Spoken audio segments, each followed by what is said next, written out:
কি অবস্থা রেখেছিস? রাস্তার টিবল থেকে জল নিয়ে যাচ্ছে বাড়িতে। এইবার ঠেলাই পড়েছে। যেমন মেয়ে তেমন ঠিক হয়েছে।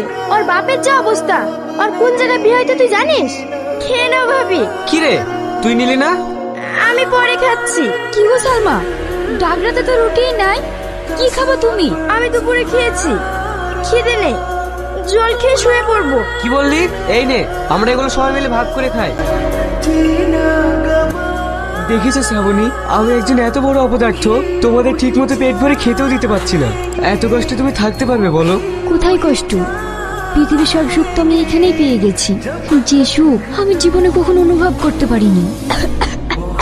কি হলো শ্রাবণী, কাশছো কেন? ঠিক আছে, একটু ঠান্ডা লেগেছে তো তাই।